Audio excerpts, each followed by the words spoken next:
beloved Boss Mike Cervera.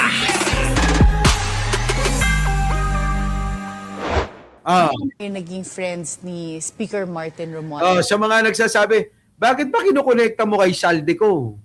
Eh sila yung naabutan kong sanggandikit. Ito na, ayan. Paano naman po kayo naging friends ni Speaker Martin Romualdez? Well, 2007 pa. Meet ko siya. Nag-request. 2007 pa raw. Magkaibigan na sila ni Saldico.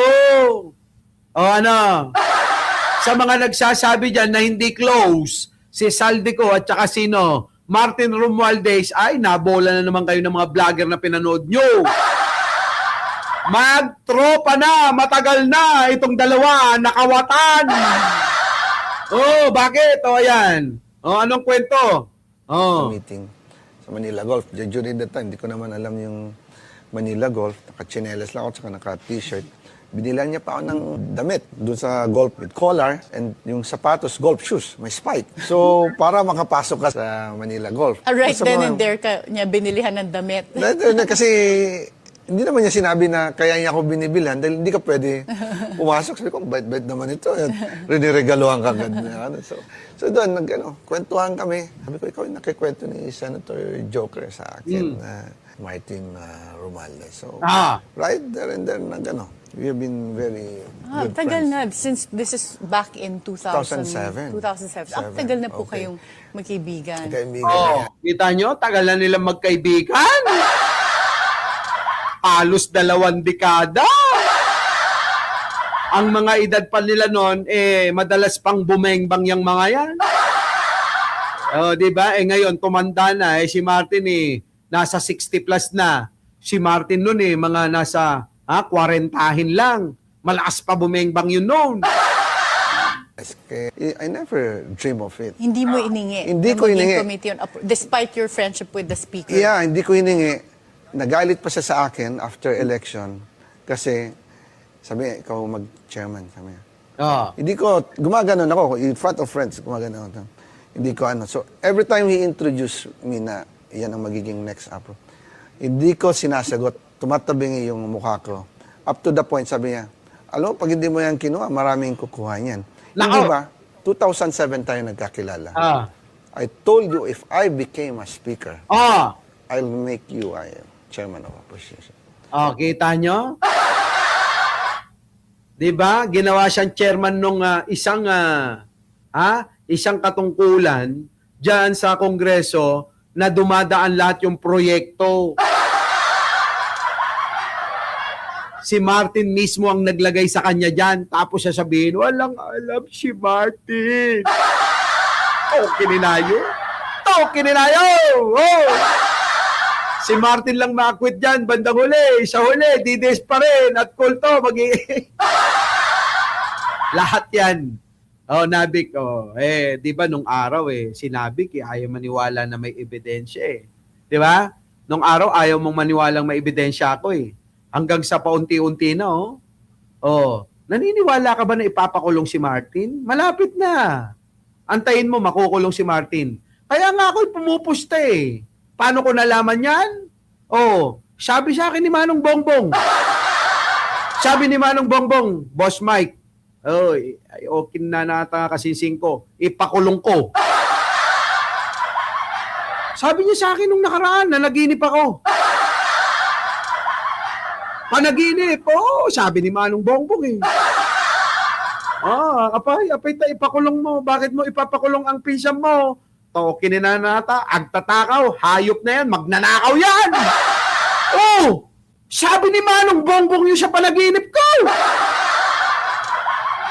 Anong gusto niyong gawin ko?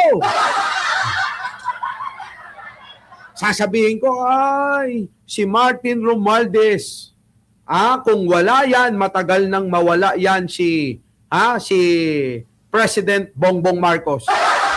Ganun ba yun? Sabi nga ni Manlingkon, panahon pa ni PRRD may issue na yung korupsyon. Magnanakaw talaga yan. Nakita ni Martin Romualdez, sanay ito. bihasa ito. Siyempre sa bihasa na ako. Ha? Yung laging lusot. Ang problema si Manong, nasirig. Di ba? Matalas si Manong Bongbong. Kung kay Digong noon, nakakalusot kayo, ha? Kasi kakampi nyo si Digong, kumikita si Digong, si Manong Bongbong, nasirig. Ha? Nasipot. Nasipot. Kininayog, tatakaw kayo, ha? Kininam, Martin, kininam nga talaga. Di ba? Yun. Di ba? Nanaginip nga ako, pinapapunta ko, di ko alam kung Monday, Tuesday, Wednesday, Thursday. Kikita daw kami ni Manong magkakape. O pwede ko nga lang i-live no? Di ba? Manong, live ta Ibagaman nagtatakaw kasinsim mo. Another day, another vlog mga kababayan. At ngayon ay kasama ko si Pangulong Bongbong Marcos at liliwanagin na ang issue kay Martin. Manong, anong masasabi mo? Maraming bayarang vlogger si kasinsin mo. Yung pisan mo, maraming bayarang vlogger. Ang masasabi ko dyan, Boss Mike, ay ituloy lang nila. Total naman, ninakaw niya naman yung pera.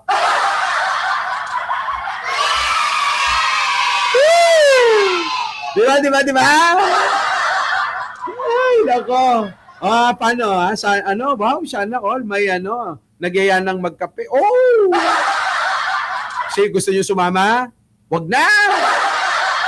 Pangulong Bongbong, hindi katulad ni Martin Romualdez. Ang Pangulong Bongbong natin, mga kababayan ko, ganito. Pangulong Bongbong Marcos. Ayan, mga kababayan. Walang hinto na mahagi ng ayuda dyan po sa Batangas City. Ito mga kababayan, yung sinisiraan netong gagong sino yan? Si Leandro Lepiste. Mga kababayan, Leandro Lepiste. Ikaw, ina ka talaga. Kanina ni Pangulong Bongbong Marcos ang pamahagi ng ayuda sa Batangas.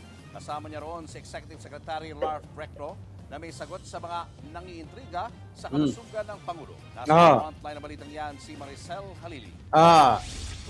Ayun Hindi pinalampas ni Executive Secretary Ralph Recto ang mga pumupuna sa kalusugan ni Pangulong Bongbong Marcos. Sa pagdalo ni Recto sa bawat bayan... Wait lang, ito nabanggit ni Jane Wanson bago natin talakayin tong trabaho ni Pangulo.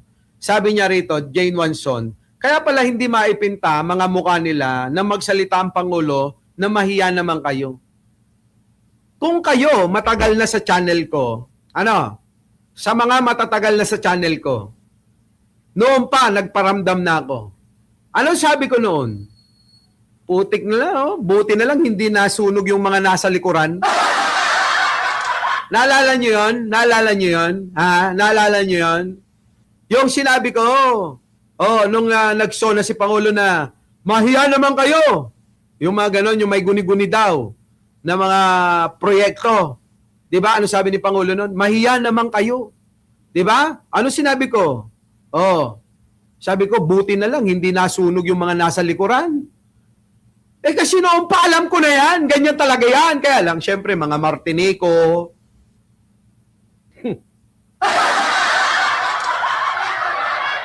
Diba? Kayo, alam nyo yan. Alam nyo. Yung dalawa, yan. Sabi ni Sally, yes, boss.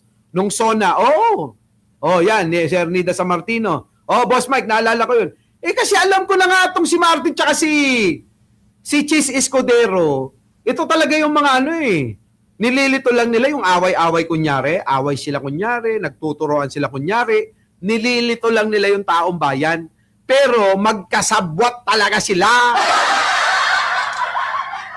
Magkasabwat.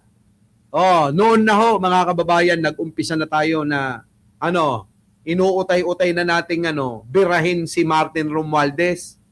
Hanggang sa nagagalit nga kayo, kaya nga tinatansya ko pa yung galit nyo. Kaya lang, nung natansya ko na hindi na magbabago yung galit nyo kapag binabanatan si Martin, wala na akong magagawa, parang gusto ko nang tanggapin. Na kapag ka nagalit kayo, aayaw na kayo sa akin. Sa akin naman, naisip ko, kaysa naman na tiisin ko yung aking nararamdaman, na hindi sabihin sa inyo yung katotohanan, bahala na lang kayo. 'Di ba? Hindi ko naman kayo mapipigil eh. Kung ayaw nyo sa akin sa pagsasabi ko ng totoo, bahala kayo. O, 'di ba? Eh kung mamahalin nyo ako dahil totoo ko, eh di maraming salamat po sa inyo. Mahal ko rin kayo. Ganon. Kinabang program sa Batangas kanina, sinabi niyang kulang na lang ay gawing una ng Pangulo ang mga pinag-aaralan nitong dokumento dahil wala siyang tigil sa trabaho. Hindi po yan ang diskarte ng isang low-bat na leader. Correct! Hindi yan ang diskarte ng lobat na leader! Sabi tuloy ni Jingjing, ang drama mo. Ganun talaga. Kasi madrama kapag katotoo sinasabi mo. Walang drama kapag nagsisinungaling ka. Ganun. Tuloy. Tulad ng paninira, kakarampot na lagtutay ng mga isip. This is a high... Parang katuray lang daw yung mga isip nyo. Di ba? Sabi rito, love kita, Boss Mike. Namatay na pagmamahal ko kay Martin. Thank you. Di ba? Ay, boss. Yes. Mag-like na kayo. Tuloy. energy, presidency of a healthy leader. Kita nyo, healthy leader daw. Walang filter. Wala! Bakit naman ako magpipilter pa? Para saan? Para saan pa tong pagbablog na to? Kung meron akong kailangan pang protektahan. Wala na tayong poprotektahan, Jingjing. Real talk kung real talk. Sa totoo lang. Kung ayaw nyo ng totoo, pumunta kayo sa vlogger ni Martin. Magpabola kayo ron. Magpabola kayo kay Nulo, kay Mima, tsaka kay Takero. Binubola lang kayo ng tatlong yan. Sige, sabihin nyo, binubola mo lang daw kami. Sabi ni Mike Cervera, kita nyo, hindi kayo papansinin nun. Diba? Ako, iba kutob ko sa mga remulya. Kalimutan mo na yan.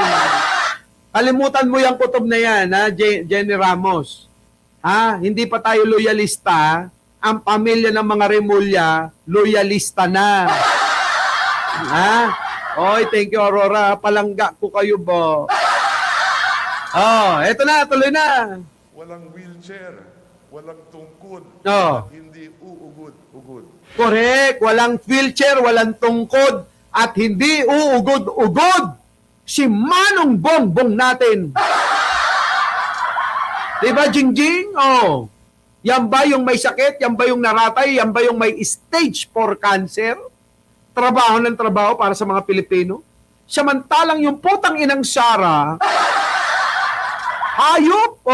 Tapos ito ho yung sinisiraan ni Libiste, Pagtitiyak pa ni Recto, tutugon siya sa utos ng Korte Suprema tungkol sa petisyong dapat sumailalim sa hair follicle drug test sa PBBM.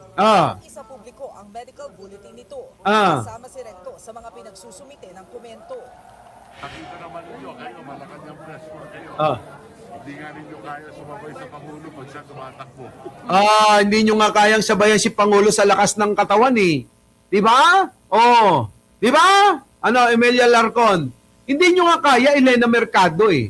Na sabayan si Pangulo eh. Ang lakas eh. Daig pa kalabaw ni Pangulo eh.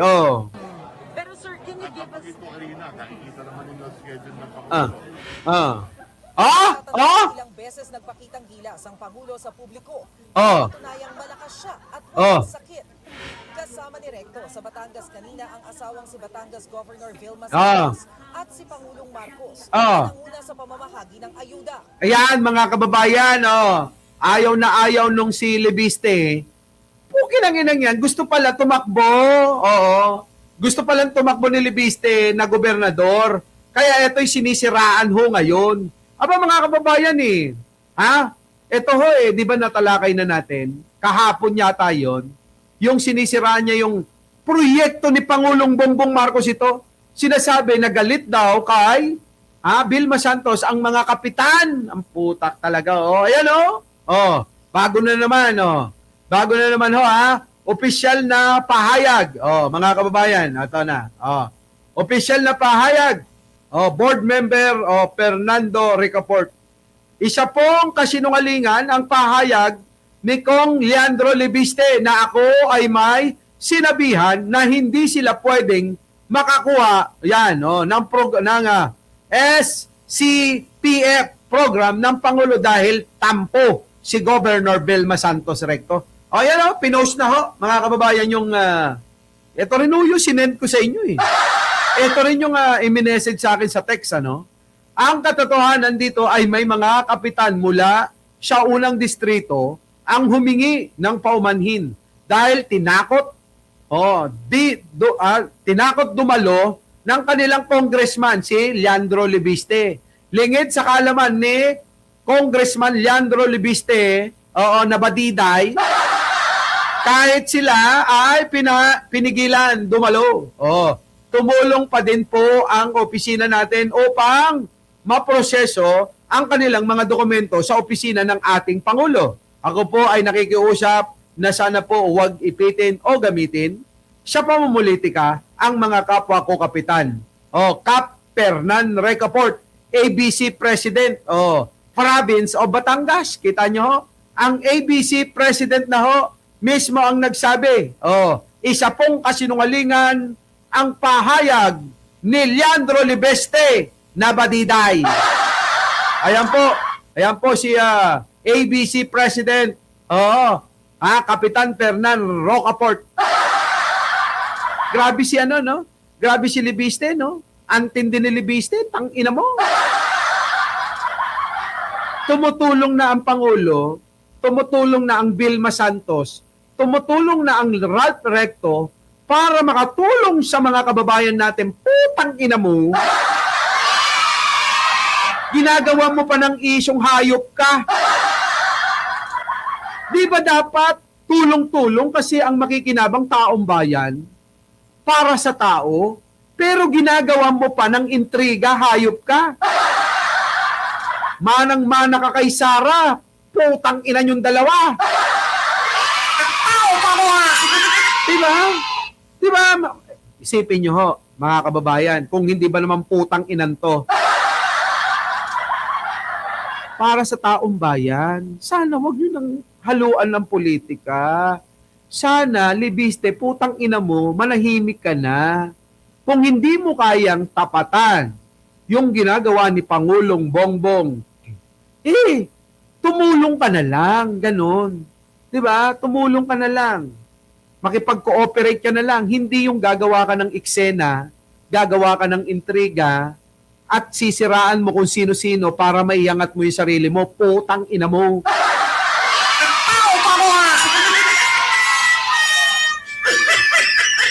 Diba? Sige nga. Tapos malaman-laman natin, gusto palang maging gobernador ng... Diba, mga kababayan ko? Ang dami nyo ng pera. Ang dami nyo ng ninakaw. Pera ng taong bayan, ninakaw nyo na. Di ba kayo nagsasawa? Ginagamit nyo lagi ang mahihirap, ginagamit nyo ang kaming mga Pilipino sa mga personal nyong mga lakad. Hayop kayo. Diba, mga kababayan ko? Pare-pare siya. Sara, Libiste, Mike Defensor, lahat yan. Basta kulto ni Digong.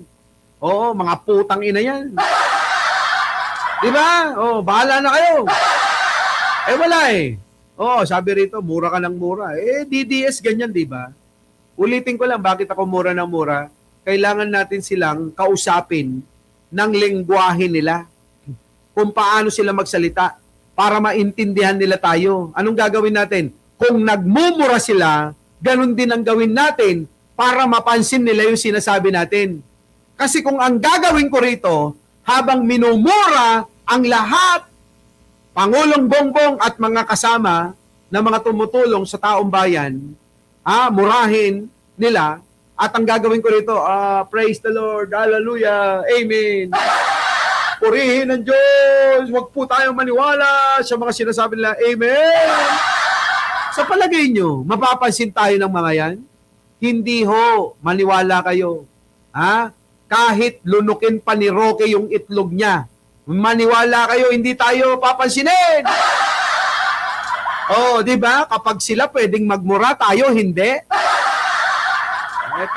Katarantaduhan ho yun. Ay, gugutom na ako. So, paano?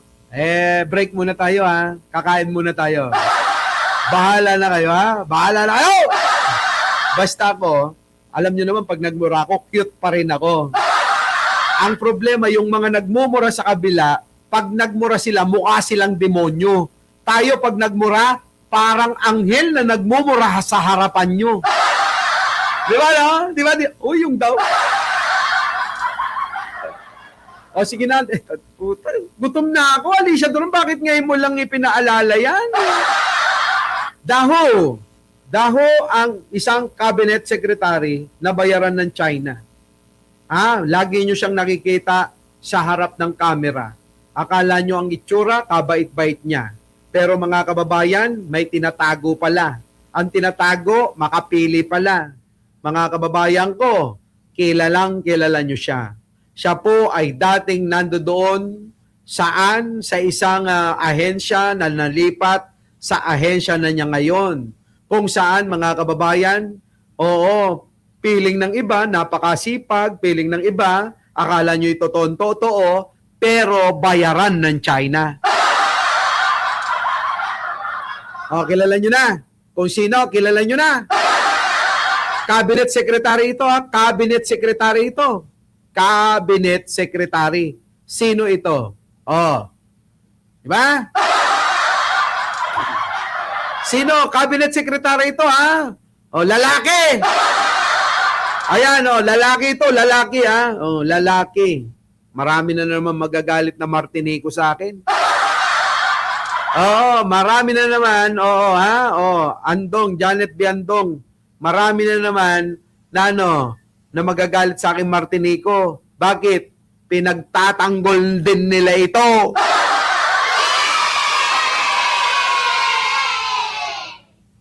Sige, tanong nyo pa sa... Sabihin nyo, si Mike Cervera gumagawa ng issue, gumagawa ng intriga. Para mapatunayan nyo, kayo, sabihin nyo sa mga vlogger nyo, itanong nila sa kataas-taasan, kagalang-galangang, Itanong nila sa kataas-taasan, kagalang-galangang kaharian na malayong-malayong lugar. Grabe, no? Grabe! Antindi. Lalaki. Clue, lalaki. Mukhang mabait. Pero sa likod, demonyo pala. Di ba? Yan, mga kababayan. Ha?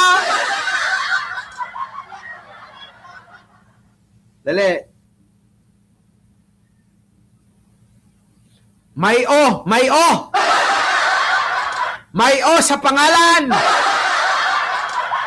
Kilala nyo na. Sino? Inahabaan ko na nga ang pasensya ko eh.